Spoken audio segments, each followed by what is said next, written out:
Hello friends, स्वागत है आपका हेवन एकेडमी में। दोस्तों, आज हम लोग इन्वायरमेंट इकोलॉजी के अपने आखिरी लेक्चर में हैं। इसके पहले हमने इस पर टोटल 6 वीडियोस बनाए हैं। तो अगर आपने उस वीडियो को नहीं देखा है तो उस वीडियो को देख लीजिएगा। मैंने चैनल में प्लेलिस्ट भी बना दी है, तो जिसने शुरू से नहीं देखा है तो वो जाके वो मतलब बोल सकते हैं सेक्शन वाइज 1 2 3 इस तरीके से सीरियल वाइज वीडियोस देख सकता है। टोटल 7 वीडियोस हमने बनाए हैं इन्वायरमेंटल इकोलॉजी पे, और 7 वीडियोज में हमारा कंप्लीट हो गया इन्वायरमेंटल इकोलॉजी। अगर आप कोई भी एग्जाम देने जाते हैं तो यहाँ से बाहर आपके इन्वायरमेंटल इकोलॉजी सेक्शन से क्वेश्चन आने के चांस लगभग ना के बराबर हो जाते हैं। तो आप लोग क्या करिएगा, रिवाइज करते रहिएगा वीडियो को। जाके आप चैनल पे विजिट करके सारे वीडियोस देख लीजिएगा। छोटे छोटे वीडियो हैं, 7 वीडियोज, तो उम्मीद करता हूँ आप लोग देख लेंगे। इसके बाद हम लोग क्या करेंगे, कल या परसों में एक एमसीक्यू मतलब बहुविकल्पी प्रश्न का वीडियो लाएंगे, जिसमें इन्वायरमेंट एंड इकोलॉजी से जो भी आए हुए प्रश्न हैं उसको हम लोग सॉल्व कर लेंगे। तो इससे पता चल जाएगा कि यहाँ से क्वेश्चन किस प्रकार से आते हैं। और एक इन्फॉर्मेशन और, हमने क्या किया है, एक अपना टेलीग्राम चैनल बनाया है जिसका नाम है हीवन एकेडमी। और स्पेस आपको नहीं देना है, हीवन और एकेडमी के बीच में बिल्कुल भी स्पेस नहीं देना है। स्पेस देंगे तो नहीं मिलेगा, ठीक है। तो हीवन और एकेडमी एक में ही रहेगा। इसको आपको जाके, ये है एकेडमी है, ठीक है, एकेडमी आपको जाके सर्च करना है, हीवन एकेडमी चैनल का जो नाम है। लेकिन हीवन और एकेडमी के बीच में आपको गैप नहीं देना है। तो आप जाके सर्च कर लीजिएगा टेलीग्राम पे, आपको वहाँ पे ज्वाइन हो जाएगा, ठीक है, ग्रुप में। तो उससे क्या होगा कि ये सब जो भी मैंने वीडियो बनाया है, पूरा इन्वायरमेंट एंड इकोलॉजी का नोट्स मैं 1 2 दिन में वहाँ पे प्रोवाइड कर दूंगा आपको, पीडीएफ नोट्स अच्छे से। और जो भी हम लोग वीडियोस बनाएंगे उसके सारे नोट्स और पीडीएफ वहाँ पे प्रोवाइड कर दिए जाएंगे आप लोगों को। तो रिवाइज करने में आप लोगों को बहुत आसानी हो जाएगी। तो भूलिएगा मत चैनल को सब्सक्राइब करना। जिसने भी टेलीग्राम नहीं इंस्टॉल किया है तो वो गूगल प्ले स्टोर से इंस्टॉल कर सकता है और फिर वहाँ पे सर्च कर लीजिएगा, ठीक है। चलिए स्टार्ट करते हैं आज का अपना लेक्चर। देखिए, सबसे पहले जानते हैं कि आखिर इकोलॉजी होता क्या है। इकोलॉजी को हिंदी में बोलते हैं पारिस्थितिकी। और इसका मतलब क्या होता है, देखिए, कि अगर आप जैसे कि मान लीजिए कोई भी लिविंग ऑर्गेनिज्म है, लिविंग सिस्टम है, उसका जो हमारा सराउंडिंग है, इन्वायरमेंट है, उसके साथ क्या रिलेशन है, उसे ही हम लोग बोलते हैं इकोलॉजी। तो बेसिकली आपको सिंपल वर्ड में समझना है कि कोई भी लिविंग ऑर्गेनिज्म का अपने इन्वायरमेंट या अपने सराउंडिंग के साथ क्या रिलेशन है, क्या संबंध है, उसे हम लोग क्या बोलते हैं, इकोलॉजी बोलते हैं या पारिस्थितिकी बोलते हैं। देख लेते हैं यहाँ पे क्या लिखा हुआ है। उम्मीद करता हूँ समझ तो आ ही गया हो आपको। पारिस्थितिकी के अंतर्गत जैविक घटकों का अजैविक घटकों के साथ संबंध और जैविक घटकों के परस्पर अंतर संबंध का अध्ययन किया जाता है। वही मैंने बताया कि इसके अंतर्गत क्या करते हैं कि जो भी जैविक घटक हैं उनका अजैविक घटकों के साथ संबंध का हम लोग स्टडी करते हैं, अध्ययन करते हैं। इसी को बोलते हैं क्या, इकोलॉजी। देखिए, देखते हैं ये शब्द किसने दिया था। तो क्वेश्चन ये प्रीवियस ईयर पूछा हुआ है कि इकोलॉजी नाम का जो शब्द है ये सबसे पहले किसने दिया था। तो ये दिया था अर्नेस्ट हेकल ने। किसने दिया था, अर्नेस्ट हेकल जी ने दिया था। इन्होंने इकोलॉजी शब्द दिया था। अगर आपसे पूछता है कि इकोलॉजी की सबसे छोटी आधारभूत इकाई क्या होती है, तो आपको याद रखना है जनसंख्या, मतलब पॉपुलेशन जो होती है वो इकोलॉजी की सबसे छोटी यूनिट होती है, स्मॉलेस्ट यूनिट होती है। अगर आपसे पूछता है पूर्णतः आधारभूत इकाई, तो आपको याद रखना है पारिस्थितिकी तंत्र। मतलब क्या होता है इसका इंग्लिश में, इकोलॉजिकल सिस्टम या इकोसिस्टम, कुछ भी बोल सकते हैं। तो अगर पूछता है सबसे छोटी इकाई तो जनसंख्या, आधारभूत इकाई, पूर्णतः आधारभूत इकाई पूछता है तो आपको बताना है इकोसिस्टम या पारिस्थितिकी तंत्र। और अगर आपसे ये क्वेश्चन पूछता है सबसे बड़ी इकाई, लार्जेस्ट यूनिट, तो आपको बताना है जैवमंडल। जैवमंडल का मतलब क्या होता है, बायोस्फीयर। तो उम्मीद करता हूँ ये तीनों आपको समझ में आया होगा। नेक्स्ट पॉइंट देखते हैं कि आखिर ये पोषण स्तर क्या होता है, ठीक है। पोषण स्तर में क्या बताया जाता है। देखिए, पारिस्थितिकी तंत्र में ऊर्जा एवं जीव से एक ऊर्जा जो होता है वो एक जीव से दूसरे जीव में स्थानांतरित होती है। मैं अच्छे से समझा दे रहा हूँ। देखिए, इसका मतलब क्या होता है कि जो इकोसिस्टम होता है, यहाँ पे क्या होता है कि जो एनर्जी होता है वो एक जीव से दूसरे जीव में, मतलब एक प्राणी से दूसरे प्राणी में क्या होता है, ट्रांसफर होता है। मान लीजिए कि कोई सांप है, वो किसी कीड़े मकोड़े को खा रहा है, तो क्यों खाता है, जाहिर सी बात है उसको उसको खाने से एनर्जी मिलती है। आप छिपकली देखते हैं, वो लोग क्या करते हैं, छोटे मोटे कीड़े मकोड़े को खा जाते हैं। तो क्यों खाते हैं, उनका वो क्या है, फूड है, उससे उनको एनर्जी मिलता है। तो यही बोला है पोषण स्तर में, यही बताया गया है कि इसमें क्या होता है कि ऊर्जा जो होती है, एनर्जी जो होता है, एक जीव से दूसरे जीव में स्थानांतरित होता है या ट्रांसफर होता है। आगे बढ़ते हैं। लिखा है, जिस स्तर पर ऊर्जा एक जीव से दूसरे जीव में स्थानांतरित होती है उसे पोषण स्तर कहा जाता है। क्या कहा जाता है, पोषण स्तर कहा जाता है। इसे 4 स्तरों में बांटा गया, मतलब इसके 4 लेवल्स हैं, ठीक है। 4 लेवल्स हैं, जो हमारा पोषण स्तर है उसके 4 लेवल्स हैं। और प्रत्येक स्तर पर 10% ऊर्जा स्थानांतरित होती है। मतलब मैं समझा दे रहा हूँ। देखिए, जब भी कोई जीव दूसरे जीव को खाता है तो क्या होती है, ऊर्जा जो है स्थानांतरित होती है, एनर्जी ट्रांसफर होती है, और उसी को क्या बोलते हैं, एनर्जी लेवल या पोषण स्तर बोलते हैं। और ये जो एनर्जी लेवल है इसे 4 लेवल्स में बांटा गया है। और पर लेवल में क्या होती है कि ऊर्जा जो है वो 10% ट्रांसफर होती है। मान लीजिए कि कोई शेर है, वो किसी बकरी को खा रहा है, ठीक है, तो क्या होगा कि शेर के पास 100% एनर्जी नहीं जाएगी, बकरी का 10% एनर्जी किसके पास जाएगा, शेर के पास जाएगा। इसी को बोलते हैं 10% ऊर्जा का स्थानांतरण हो रहा। तो ये क्वेश्चन पूछता है कि प्रत्येक लेवल पे ऊर्जा का कितना स्थानांतरण होता है, तो याद रखिएगा 10% होता है, ठीक है। चलिए नेक्स्ट देखते हैं कि पोषण स्तर में हमने देखा कि 4 लेवल में बांटा गया है। तो पहला लेवल देख लेते हैं क्या होता है, मतलब एनर्जी लेवल फर्स्ट या पोषण स्तर प्रथम, ठीक है।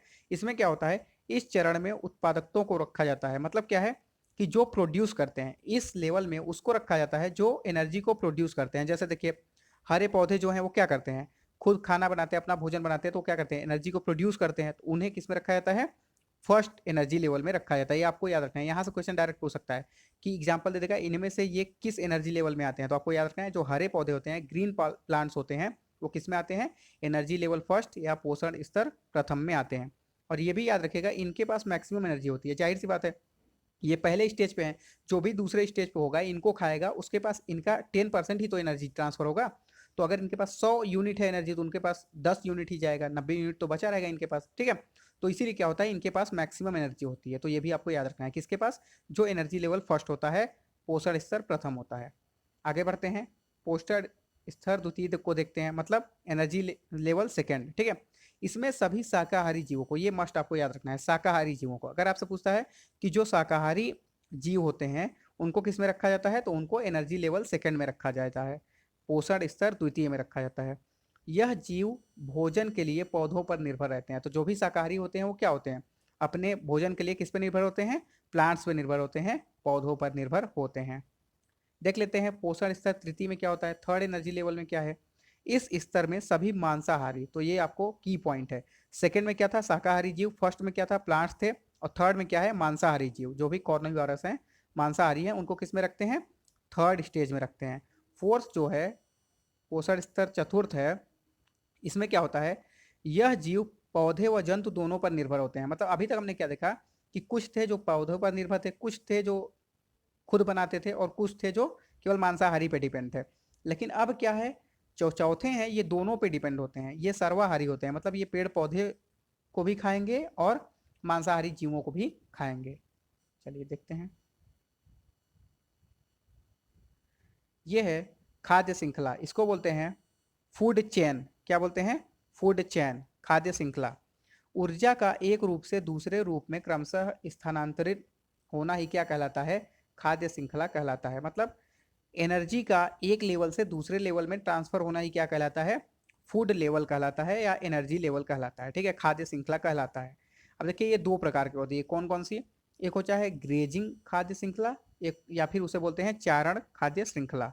तो इसमें क्या होता है, इस श्रृंखला की शुरुआत करने वाले जीव पेड़ पौधों का प्रयोग करके भोजन के रूप में करते हैं। मतलब क्या है कि इस वाले में जो होते हैं, पहले में इस श्रृंखला को कौन शुरू करता है, वो जीव शुरू करते हैं जो पेड़ पौधों का प्रयोग भोजन के रूप में करते हैं। जैसे मैंने बताया शाकाहारी जो थे, ठीक है, कि शाकाहारी क्या करते हैं, पेड़ पौधों से अपना भोजन लेते हैं, एनर्जी प्राप्त करते हैं। तो ये भी हम डायरेक्ट कह सकते हैं कि इस श्रृंखला की शुरुआत करने वाले जीव कौन से होते हैं, शाकाहारी होते हैं। वही तो यहाँ भी लिखा है। हम यह भी कह सकते हैं कि इस श्रृंखला की शुरुआत करने वाले जीव क्या होते हैं, शाकाहारी होते हैं। फॉर एग्जाम्पल देखिए, जैसे मान लीजिए घास है, तो घास को कौन खाएगा, खरगोश खाएगा, तो ये क्या हो जाएगा, प्राइमरी लेवल हो जाएगा। अब खरगोश को कौन खाएगा, लोमड़ी, ये सेकेंडरी लेवल हो जाएगा। और लोमड़ी कौन खाएगा, शेर, ये टर्सरी लेवल हो जाएगा। मैं यहाँ पे समझा दे रहा हूँ लिख के, देखिए एनर्जी लेवल किस प्रकार से होता है या फूड चेन किस प्रकार से बनता है। मान लीजिए ये ग्रास है, घास, ठीक है, ग्रास को कौन खा रहा है, खरगोश, कौन, खरगोश। अब खरगोश को कौन खा रहा है, तो खरगोश खा रहा है लोमड़ी, लोमड़ी मैं लिख दे रहा हूँ, ठीक है, यहाँ पे आएगा नहीं पूरा, लोमड़ी हो गया। और लोमड़ी कौन खाएगा, शेर। तो देखिए ये जो हो गया खरगोश, ये क्या हो गया, प्राइमरी लेवल, ये हो गया सेकेंडरी लेवल, और ये शेर हो गया टर्सरी लेवल, ठीक है। इस तरीके से आप बोल सकते हैं, प्राथमिक, द्वितीय और तृतीय। तो उम्मीद करता हूँ ये आपको समझ में आ गया होगा। आगे बढ़ते हैं, दूसरा जो इसमें टाइप है वो है अपशिष्ट प्रकार की खाद्य श्रृंखला। किस प्रकार की, अपशिष्ट, इसको इंग्लिश में बोलते हैं रेजिडुअल टाइप, ठीक है, रेजिडुअल टाइप। इसमें क्या होता है, इस श्रृंखला में या फिर यह श्रृंखला उन जीवों द्वारा शुरू की जाती है जो सड़े हुए भोजन को खाद्य पदार्थ के रूप में प्रयोग करते हैं। अर्थात इस प्रकार की खाद्य श्रृंखला की शुरुआत मृतोपजीवी अपघटक करते हैं। मतलब समझिएगा इसका कि अभी हमने देखा कि पहले वाले में क्या था कि जो भी शुरू कर रहे थे श्रृंखला को वो कौन थे, शाकाहारी थे जो पेड़ पौधे से अपना भोजन लेते थे। लेकिन इसमें क्या है, वो जीव रहेंगे जो क्या करते हैं, जो एनर्जी कहाँ से लेते हैं, सड़े गले पदार्थ से लेते हैं या सड़े गले भोजन से अपना एनर्जी लेते हैं या उसको अपने भोजन के रूप में ग्रहण करते हैं। और इनका शुरुआत कौन करता है श्रृंखला की, तो करते हैं मृतोपजीवी अपघटक। ठीक है, मृतोपजीवी अपघटक करते हैं। जैसे इसमें क्या होता है, जैसे देखिए कूड़ा करकट हो गया तो इसको कौन खाता है, केचुआ हो गया, चूजा हो गया, सांप, ये सब क्या करते हैं, एक दूसरे को खाते हैं। तो इस तरीके से इनका चेन चला जाता है। अब नेक्स्ट देख लेते हैं पिरामिड। यही पिरामिड का मतलब क्या होता है, यही जो एनर्जी ट्रांसफर हो रहा है तो वो किस ऐसे पिरामिड बनता है, किस लेवल से, या फिर इस तरीके से बनेगा या फिर इस तरीके से उल्टा बनेगा। तो ये भी दो प्रकार के होते हैं, वही हमें देखना है। ठीक है, तो चलिए इसको भी देख लेते हैं। पिरामिड देख लेते हैं क्या होता है।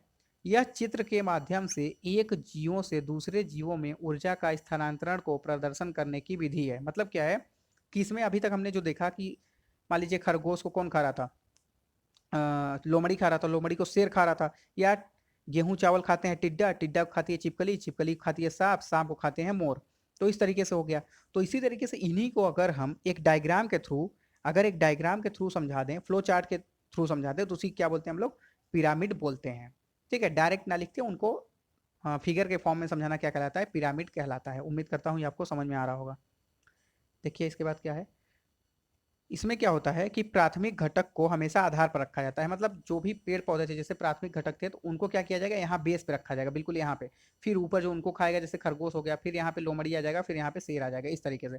तो शुरुआत कहाँ से करते हैं, बिल्कुल बेस पे किसको रखते हैं, जो प्राइमरी घटक होता है। ठीक है, और ये जो होते हैं ये दो प्रकार के होते हैं। कौन कौन से पिरामिड दो प्रकार के होते हैं, एक सीधा पिरामिड हो जाएगा, इसमें जो है एक सीधा पिरामिड हो जाएगा और एक उल्टा पिरामिड हो जाएगा। तो दोनों जो रहेंगे, चाहे ऐसे बनेगा, ये सीधा हो गया ये उल्टा हो गया, लेकिन क्या होगा, बेस पे तो आपके वही रहेगा, बेस पे प्राइमरी लेवल ही रहेगा, तो वो नहीं चेंज होगा। चलिए देख लेते हैं सीधा पिरामिड और उल्टा पिरामिड क्या होते हैं।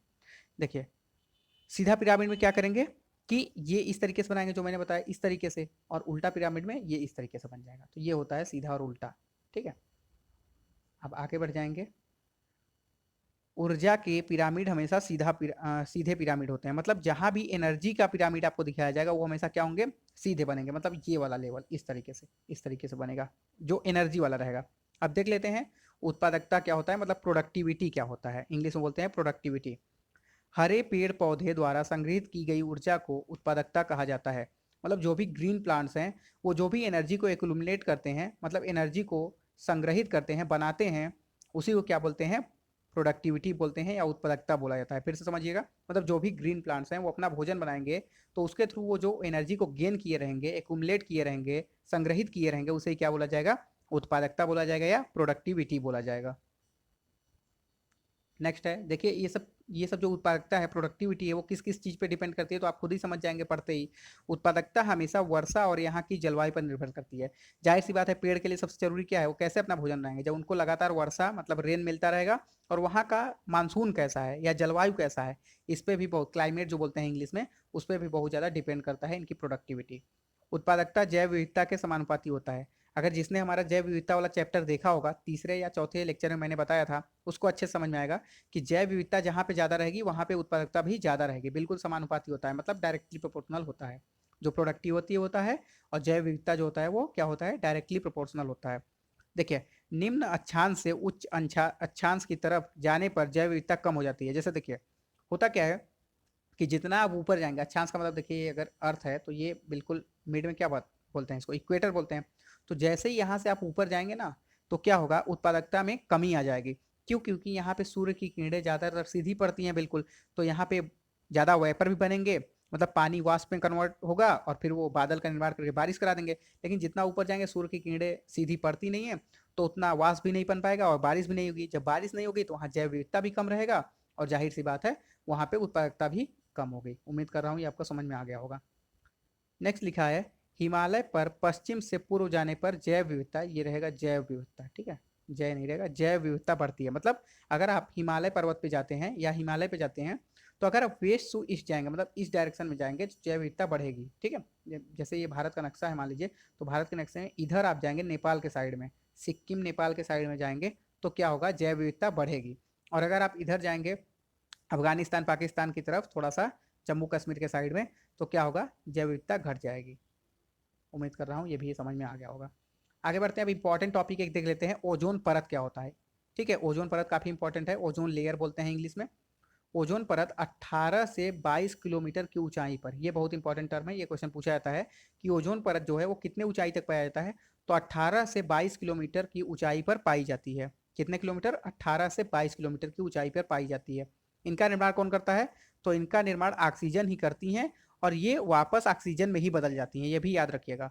इन जो ओजोन परत है इसका निर्माण कौन करता है, आपको पता है ओजोन परत का क्या होता है, O3 होता है, तो ऑक्सीजन से ये बनते हैं और वापस ऑक्सीजन में ही कन्वर्ट हो जाते हैं।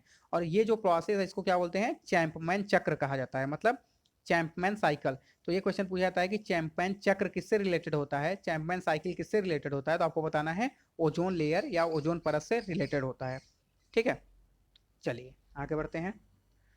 ओजोन परत मानव के लिए लाभदायक होती है क्योंकि यह पराबैंगनी किरणों, मतलब यूवी को परावर्तित करती है। परावर्तित करने का मतलब क्या होगा, रिफ्लेक्ट करना। तो ये मानव के लिए क्यों लाभदायक होती है, क्योंकि ये जो हम सूर्य से आते हैं, सन की रेज होती हैं, उसमें वो होती हैं पराबैंगनी किरणें, इंग्लिश में बोलते हैं UV rays, ultra violet rays. तो वो ह्यूमन की स्किन के लिए काफ़ी ज़्यादा नुकसानदायक होती है, हमने इन्वायरमेंट में पढ़ाया था पहले या दूसरे लेक्चर में। तो क्या करते हैं, ये जो है ओजोन परत उनको नीचे नहीं आने देते हैं इन्वायरमेंट, उनको ऊपर से ऊपर क्या करते हैं, रिफ्लेक्ट कर देते हैं। लेकिन जब ये कम हो जाएंगे तो ये क्या करेंगे, उनको जो किरणें हैं, रेज हैं, यूवी रेज, उनको फिर रिफ्लेक्ट नहीं कर पाएंगे और ह्यूमन के लिए वो काफ़ी नुकसानदायक हो जाएगा। नेक्स्ट है, ओजोन जो धरातल के समीप बनती है मानव के लिए हानिकारक होती है। तो जो ऊपर बन रहे हैं वो तो बचा रहे हैं हमको, लेकिन जो धरातल के पास बनेंगे, ठीक है, जो पृथ्वी के हम लोग जहाँ रहते हैं इन्वायरमेंट के पास बनेंगे, तो वो क्या करेंगे, मानव के लिए बहुत ही ज़्यादा हानिकारक भी होते हैं, तो आपको ये भी याद रखना है। अब देख लेते हैं ओजोन का क्षरण, मतलब इसको नुकसान किस प्रकार से पहुंच रहा है ओजोन को। तो वर्तमान में हरित गृह प्रभाव के कारण, प्रदूषण के कारण ओजोन परत में छिद्र का निर्माण हो रहा है, ये हम शुरू से पढ़ते चले आ रहे हैं। होता क्या है कि आजकल देखिए ग्रीन हाउस की इफेक्ट, इसी को बोलते हैं हरित गृह प्रभाव, मतलब ग्रीन हाउस इफेक्ट। इसके कारण और जो बहुत सारे पॉल्यूशन है, प्रदूषण है, उसके कारण लगातार क्या हो रहा है, ओजोन परत में छिद्र हो रहा है, ओजोन परत जो है उसमें छेद होता चला जा रहा है। अब जब छेद हो जाए तो उसका नुकसान क्या है, वो जो सन की किरणों में अल्ट्रावायलेट रेज हैं उसको रिफ्लेक्ट नहीं कर पाएंगे, और रिफ्लेक्ट नहीं कर पाएंगे तो धरती पे आएंगे, और उससे क्या होगा, मानव की स्किन को नुकसान पहुंचेगा। नेक्स्ट है क्षोभ मंडल में निर्माण, इसका मतलब निर्माण कहाँ पे होता है, तो इसका निर्माण होता है क्षोभ मंडल में। ठीक है, कहाँ पे होता है, क्षोभ मंडल में। यहाँ पे ये गलत लिखा है, ठीक है, ये क्षोभ मंडल में होगा ही नहीं, ये होता है स्ट्रेटोस्फेयर में, ये गलत लिखा गया है यहाँ पे, ठीक है, इसको सही कर लीजिएगा। स्ट्रेटोस्फेयर में होता है, कहाँ पे, समताप मंडल में, तो इसको, ये गलत यहाँ पे है। ठीक है, तो ये होता है स्ट्रेटोस्फेयर, मतलब समताप मंडल में किसका निर्माण होता है, ओजोन परत का निर्माण होता है। कहने का मतलब क्या है, यहाँ पे इस पर्पज से इसको लिखा गया था कि अगर क्षोभ मंडल में निर्माण होता है इसका, तो ये क्या करता है, वायु प्रदूषण का काम करता है। ठीक है, तो मैं फिर इसका मतलब समझा दे रहा हूँ, यहाँ पे जो मैंने लिखा था इसको मैं वो भी कर दे रहा हूँ ताकि आप समझ पाएं। तो अगर आपसे पूछता है कि ओजोन का निर्माण कहाँ पे होता है, तो याद रखिएगा ओजोन लेयर जो है वो है समताप मंडल में, मतलब कहाँ पे है, स्ट्रेटोस्फेयर में है। तो ये गलत नहीं है एक प्रकार से, लेकिन मैंने समझा दिया आपको क्लियर, यहाँ से कंफ्यूजन ना हो। और अगर आपसे पूछता है कि क्षोभ मंडल में जो ओजोन परत निर्माण होता है उससे फायदा होता है कि नुकसान, तो उससे नुकसान होता है। लेकिन जो समताप मंडल में बनता है ओजोन परत, वो हमारे लिए फायदेमंद होता है। तो ये दोनों टर्म आपको याद रखने हैं, फायदे भी हैं नुकसान भी है, लेकिन अगर समताप मंडल बनेगा तो फायदा है, अगर क्षोभ मंडल बनेगा तो नुकसान है। मैं जब लेयर पढ़ाऊंगा ना, इन्वायरमेंट के लेयर जियोग्राफी में, तो वहाँ पे हम बता देंगे कि कौन कौन से लेयर होते हैं, 5 लेयर कौन से होते हैं इन्वायरमेंट के। ठीक है, जैसे होता है क्षोभ मंडल बोलते हैं, समताप मंडल बोलते हैं, मध्य मंडल बोलते हैं, आयन मंडल बोलते हैं। ठीक है, तो इस तरीके से, या बहिर्मंडल बोलते हैं, बाह्य मंडल, तो इस तरीके से 5 लेयर होते हैं इन्वायरमेंट को, वो मैं बता दूंगा। नेक्स्ट देखिए, ओजोन क्षरण, ये तो देखा ही हमने। अच्छा, किस किस चीज़ों से हो रहा है, तो देखिए क्लोरीन हो गया, फ्लोरीन हो गया, ब्रोमीन हो गया, इन सब से क्या हो रहा है, ओजोन लेयर का क्षरण हो रहा है, मतलब ओजोन लेयर को नुकसान पहुंचा रही है ये सब गैसें। ठीक है, और इसे ही क्या कहा जाता है, ओजोन क्षरण कहा जाता है। और पूरी ओजोन परत जो है वो कितने की बनी है, मिलीमीटर की बनी है, तो याद रखिएगा ये 500 मिलीमीटर की बनी है। कितनी, 500 मिलीमीटर की बनी होती है। और अगर आपसे पूछता है कि जो ओजोन लेयर है इसकी इकाई क्या होती है, कहीं कहीं आपको इसकी इकाई मिलेगी डॉप्सन, तो भूलना नहीं है। तो इसकी इकाई भी हो सकती है और डॉप्सन भी हो सकती है। एक डॉप्सन जो होता है वो 0.01 के बराबर होता है। ठीक है, इसको भी नोट करिएगा, एग्जाम में पूछ सकता है। आरआरबी वगैरह के एग्जाम में, रेलवे के एग्जाम में यहाँ से क्वेश्चन आ सकते हैं कि एक डॉप्सन बराबर कितना होता है, तो 0.01 होता है एक डॉप्सन बराबर। आगे बढ़ते हैं। अब जो यूवी रेज होती हैं ये 3 टाइप की होती हैं। कितने टाइप की? 3 टाइप की। पहला यूवी ए, दूसरा यूवी बी, तीसरा यूवी सी। ठीक है, जो यूवी ए है इनका जो तरंग दैर्ध्य है ये सबसे ज़्यादा होता है। इनका जो तरंग दैर्ध्य है मतलब वेवलेंथ है वो कितना होता है, 450 से, मतलब क्या बोलते हैं इसको, नैनोमीटर से 350 नैनोमीटर होते हैं। ठीक है, 450 से 350, ये अल्ट्रावायलेट ए की हो गई। ठीक है, बी की कितनी होती है, तो बी की होती है 350 से 280, और सी की कितनी होती है 280 से 100। ठीक है, तो ये आपको याद रखना है, ए की सबसे ज़्यादा वेवलेंथ, बी की उससे कम, सी की उससे कम। तो जो अल्ट्रावायलेट ए रेज होती हैं उनका क्या इफेक्ट होता है, तो देखिए उनकी वजह से अगर वो हमारे तक पहुंचेंगी, हमारी स्किन के पास आएंगी, तो उससे क्या होगा, त्वचा का जलना स्टार्ट हो जाएगा, मतलब स्किन बर्निंग स्टार्ट हो जाएगी, काले धब्बे पड़ जाएंगे स्किन पे। तो ये सब किसके प्रभाव होते हैं, अल्ट्रावायलेट रेज ए के। 3 टाइप के अल्ट्रावायलेट रेज होते हैं, ए बी सी। तो ए का इफेक्ट ये था। ठीक है, दूसरे का क्या है, जो बी है, इससे क्या होता है, रेटिना प्रभावित होती है, मतलब जो हमारी आंख के अंदर रेटिना होती है उससे नुकसान, उसको नुकसान पहुंचाता है। किससे, जो अल्ट्रावायलेट बी रेज होती हैं उनसे। और सी जो होते हैं इनसे क्या होता है, त्वचा का कैंसर होने का खतरा रहता है, या जो एक्वेटिक एनिमल्स हैं, मतलब जो जलीय जानवर हैं, जल में रहते हैं, उनकी मौत भी इससे हो जाती है। ठीक है, तो ये आपको याद रखना है। और सबसे पहले अगर आपसे पूछता है कि किसने अंटार्कटिका महाद्वीप पर ओजोन क्षरण या होल को देखा था, आपको पता होगा कि ओजोन परत में थोड़ा सा छेद देखा जा रहा है, छिद्र देखा जा रहा है। कहाँ पे, अंटार्कटिका महाद्वीप पे। तो सबसे पूछेगा कि इसको किसने देखा था सबसे पहले, तो याद रखिएगा फॉरमैन नाम के एक साइंटिस्ट थे, उन्होंने ही क्या किया था, इसको देखा था कि ओजोन लेयर में क्या हो रहा है, होल हो रहा है, छेद हो रहा है। नेक्स्ट देख लेते हैं, ओजोन दिवस कब मनाया जाता है। तो ये भी याद रखिएगा, ये क्वेश्चन तो बहुत पूछा जाता है और पूछा भी गया, अभी डीएमआरसी के पेपर में पूछा हुआ था, दिल्ली मेट्रो रेल कॉर्पोरेशन में ये क्वेश्चन पूछा हुआ था कि ओजोन जो दिवस है वो कब मनाया जाता है। तो ओजोन दिवस, ओजोन डे जो मनाया जाता है हर साल, हर ईयर 16 सितंबर को मनाया जाता है। कब, 16 सितंबर को, 16 सितंबर को। नेक्स्ट है ग्लोबल वार्मिंग क्या होता है, तो देखिए ग्लोबल वार्मिंग बेसिकली कुछ नहीं, यह संपूर्ण पृथ्वी के तापमान में होने वाली वृद्धि है। क्या है, जैसे मान लीजिए कि पृथ्वी का तापमान रहना चाहिए अगर 14 डिग्री, तो अगर ये 15 डिग्री हो गया लगातार, तो इससे क्या होता है कि इसी को बोलते हैं ग्लोबल वार्मिंग। मतलब पृथ्वी के टेम्परेचर में लगातार वृद्धि होना ही क्या कहलाता है, ग्लोबल वार्मिंग। ठीक है, तो ये हो गया टोटल ग्लोबल वार्मिंग का मतलब। अब ग्लोबल वार्मिंग होता क्या है बेसिकली, देखिए इससे क्या होता है कि जो भी पार्थिव विकिरण होती हैं, पार्थिव विकिरण का मतलब होता है कि जैसे मान लीजिए सन रेज आई पृथ्वी पे और उनको वापस भी जाना है, लेकिन वो वापस नहीं जा पाई, वो रुक गई, तो वही क्या हो गया, पार्थिव विकिरण वापस नहीं जा पाती हैं इन्वायरमेंट से बाहर, और वही गर्मी क्रिएट कर देती हैं। तो इन्वायरमेंट का टेम्परेचर पृथ्वी का बहुत ज़्यादा बढ़ जाता है। तो यही होता है ग्रीन हाउस इफेक्ट बोल लीजिए या ग्लोबल वार्मिंग बोल लीजिए, बात वही है। ठीक है, अब देख लेते हैं ओजोन से रिलेटेड कुछ प्रोटोकॉल हैं। तो वो क्वेश्चन आपसे एग्जाम में पूछता है, यहाँ पे मेंशन नहीं है लेकिन मैं फिर भी बता दे रहा हूँ कि क्वेश्चन यहाँ से आ जाते हैं कभी कभी। तो इससे रिलेटेड एक आपको याद रखना है, मॉन्ट्रियल प्रोटोकॉल। कौन सा, मॉन्ट्रियल प्रोटोकॉल। तो ये मॉन्ट्रियल जगह का नाम है। ठीक है, तो वहाँ पे ये सम्मेलन हुआ था, इसीलिए इसको बोलते हैं मॉन्ट्रियल प्रोटोकॉल। तो एग्जाम में ऐसे पूछेगा आपको कि इनमें से कौन ओजोन संरक्षण से संबंधित प्रोटोकॉल है, तो उसमें आपको याद रखना है मॉन्ट्रियल प्रोटोकॉल किससे संबंधित है, ओजोन से संबंधित है। उसके बाद क्योटो प्रोटोकॉल जो था, आपको पता है क्योटो कहाँ है, जापान में है। तो वहाँ पे ये सम्मेलन हुआ था, उनके नाम पे रख दिया गया इसको, उस सिटी के नाम पे, क्योटो प्रोटोकॉल। तो अगर पूछता है कि क्योटो प्रोटोकॉल किससे संबंधित है, तो आपको याद रखना है ये कार्बन उत्सर्जन से संबंधित है। मतलब जो कार्बन बहुत ज़्यादा इमिशन हो रहा है, तो ये भी बहुत ज़्यादा टेम्परेचर बढ़ा रहा है अर्थ का, तो ये किससे संबंधित है, कार्बन के इमिशन से संबंधित है। दोनों आपको समझ में आ गया होगा, मॉन्ट्रियल प्रोटोकॉल ओजोन से संबंधित है, क्योटो प्रोटोकॉल कार्बन से संबंधित है। अब ग्लोबल वार्मिंग मैंने आपको बता दिया क्या होता है, कि पृथ्वी के टेम्परेचर लगातार बढ़ना, एक कांस्टेंट लेवल पे बढ़ जाना ही क्या कहलाता है, ग्लोबल वार्मिंग। किससे बढ़ता है, तो ये जो भी ग्रीन हाउस गैसेस हैं, जैसे मेथेन हो गया, कार्बन डाइऑक्साइड हो गया, वाटर वेपर हो गया, तो इन सब गैसों की वजह से ही इनका अधिकता हो जाता है।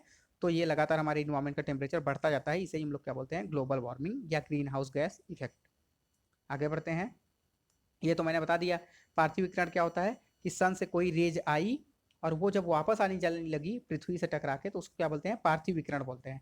और जब पार्थिव विकिरण ही क्या होता है, नहीं जा पाता है वापस, तो इसे क्या बोलते हैं, कि इसी वजह से ग्लोबल वार्मिंग बढ़ रहा है और जिससे विश्व के तापमान में वृद्धि हो रही है, वैश्विक तापमान बढ़ता चला जा रहा है। नेक्स्ट लास्ट पॉइंट देख लेते हैं, अल्बिडो क्या होता है। सूर्य से आने वाले किरणों या बादल या ओजोन परत से परावर्तित होना ही अल्बिडो कहलाता है। मतलब क्या है कि सूर्य से जो किरण आए उनका क्या है कि बादल ओजोन से परावर्तन होकर जाना, रिफ्लेक्ट होकर वापस जाना ही क्या कहलाता है, अल्बिडो कहलाता है। मतलब सन रेज जो भी हैं उनका टकरा के वापस जाना क्या कहलाता है, अल्बिडो कहलाता है। तो दोस्तों यहाँ से हमने अपना पहला सब्जेक्ट सक्सेसफुली कंप्लीट कर लिया है। इन्वायरमेंट एंड इकोलॉजी में इतने ही टाइप से आप कहीं भी पढ़ेंगे आपको बहुत ज़्यादा कंटेंट मिल जाएगा, लेकिन उससे आपको पढ़ने से कोई फायदा नहीं है, क्योंकि आपके पास बहुत सारे सब्जेक्ट हैं पढ़ने के लिए एग्जाम के लिए। History, polity, geography, economics, current affairs, static, GK, math, reasoning, science, तो बहुत सारे सब्जेक्ट हैं। तो अगर आप एक सब्जेक्ट पढ़ेंगे तो केवल काम नहीं चलेगा। तो इन्वायरमेंट बहुत ही छोटा सब्जेक्ट था, मैंने उसको बिल्कुल जहाँ से काम का है पूरा आपको कंप्लीट करा दिया है। अब इस पर हम लोग एक एमसीक्यू वीडियो देख लेंगे, हमारा इन्वायरमेंटल इकोलॉजी पूरी तरीके से कंप्लीट हो जाएगा। तो जिन्होंने अभी वीडियो नहीं देखा है, प्लेलिस्ट में सातों वीडियो मैं डाल दूंगा चैनल पे, जाके एक तरफ से पूरा वीडियो देख लीजिएगा और अपने दोस्तों को भी सजेस्ट कर दीजिए। जिसको भी वीडियो पसंद आया हो वो दोस्तों को अपने जरूर शेयर कर देगा और वीडियो को लाइक और शेयर जरूर करेगा। चैनल को दोस्तों आप लोग सब्सक्राइब कर लीजिए, क्योंकि अब आगे यहाँ तो इन्वायरमेंट हुआ, अब आगे हम लोग हिस्ट्री, पॉलिटी, ज्योग्राफी पूरा सब्जेक्ट आपको कवर कराएंगे बहुत ही अच्छे तरीके से। तो आपको चैनल को बिल्कुल सब्सक्राइब कर लेना है, उससे आपका ही फायदा है, ठीक है। दूसरी चीज़, आपको कैसा लगा ये पूरा सीरीज आप कमेंट करके जरूर बताइएगा, और क्या सब्जेक्ट नेक्स्ट मैं स्टार्ट करूँ एक दो दिन बाद वो भी आप कमेंट करके बता दीजिएगा। नहीं तो मैं हिस्ट्री स्टार्ट करने के मूड में हूँ, जैसा आप लोग कहेंगे। तो मैं, अगर आप पॉलिटी कहेंगे, ज्योग्राफी कहेंगे, तो मैं वो स्टार्ट कर दूंगा, कोई दिक्कत नहीं है। इसके बाद एक चीज़ और, हाँ, जो मैंने शुरू में बता दिया था फिर से मैं रिपीट कर रहा हूँ, कि जिसको भी इन सब लेक्चर्स के या जो भी मैं आगे पढ़ाऊंगा उनके पीडीएफ चाहिए, तो वो क्या करेंगे, टेलीग्राम पे जाके हीवेन एकेडमी, हीवेन एकेडमी, और हीवेन मतलब यहाँ यन और ए के बीच में बिल्कुल गैप नहीं होना चाहिए, हीवेन एकेडमी सर्च करेंगे टेलीग्राम पे जाके, और वहाँ पे मेरा एक चैनल मिलेगा, उसको क्या करेंगे, वहाँ से ऐड हो जाएंगे उस ग्रुप में, सेलेक्ट कर लेंगे, और वहाँ पे उनको सारे पीडीएफ या नोट्स जो भी रिलेटेड हैं सब्जेक्ट के वो मिल जाएंगे। तो चलिए दोस्तों, वीडियो देखने के लिए आपका बहुत बहुत शुक्रिया। थैंक्स।